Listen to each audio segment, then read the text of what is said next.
नमस्कार, मी अंजली. आपल्या सगळ्यांचं खूप खूप स्वागत आहे. आज आपण ब्रेड पिझ्झा बनवणार आहोत. तर त्यासाठी ब्रेडचे काठ काढून म्हणजे साईड काढून ब्रेडच्या अशा 4 स्लाइस घ्यायच्या आहेत. त्या एअर फ्रायच्या ट्रेमध्ये ठेवून दिल्या.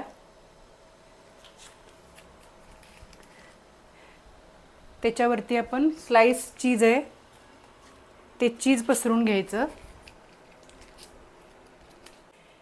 चीज स्लाइस पसरून झाले की त्याच्यावर थोडे चिली फ्लेक्स टाकायचे.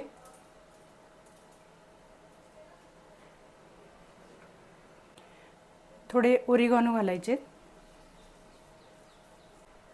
त्याच्यावर परत 4 स्लाइस ठेवायच्या. ब्रेडचे 2 लेयर द्यायचे. त्याच्यावरती हा पास्ता सॉस घालायचा आहे. आपण हा स्प्रेड करून घेऊया.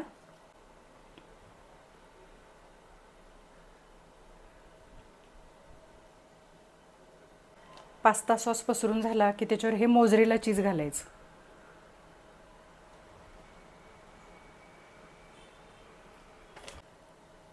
आता हे सिमला मिर्च, टोमॅटो, कांदा ह्याच्या सगळ्या स्लाइस अशा ह्या ठेवून घ्यायच्या.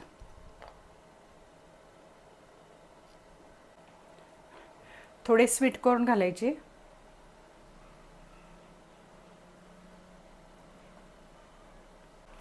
परत थोडं चीज वरून घालून घ्यायचं. चीज हे भाज्या पसरायच्या अगोदर सुद्धा घालायचं आणि नंतर सुद्धा घालायचं. परत थोडं ओरिगॅनो घालायचं.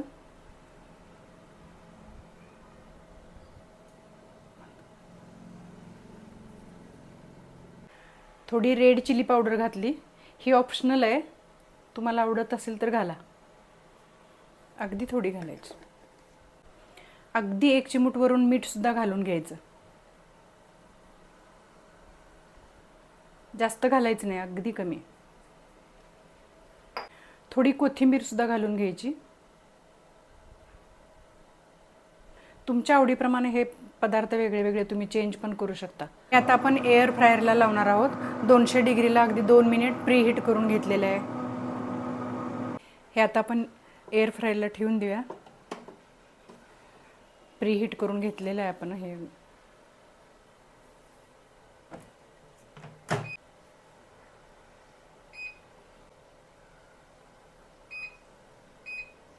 आपण 5 मिनिट लावणार आहोत फक्त.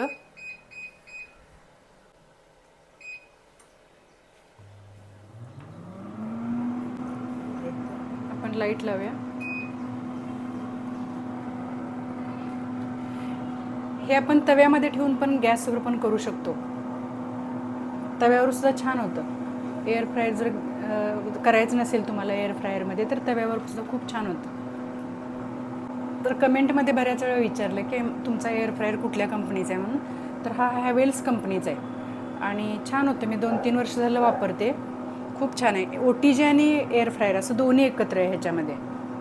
केक वगैरे पण छान होतो त्याच्यामुळे. 5 मिनिट झालेले आहेत. आता आपण ह्याच्यामधून काढूया. हे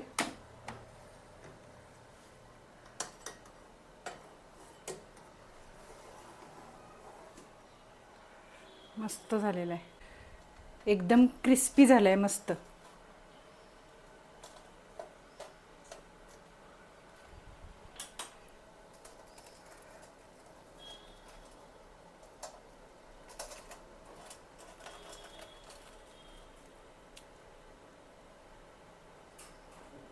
खूप सुंदर झालं आहे. केवढा क्रिस्पी झाला आहे बघा. आवाज.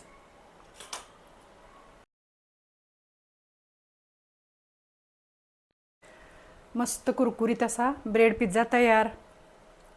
तुम्हीही करून बघा आणि मला कमेंटमध्ये कळवा.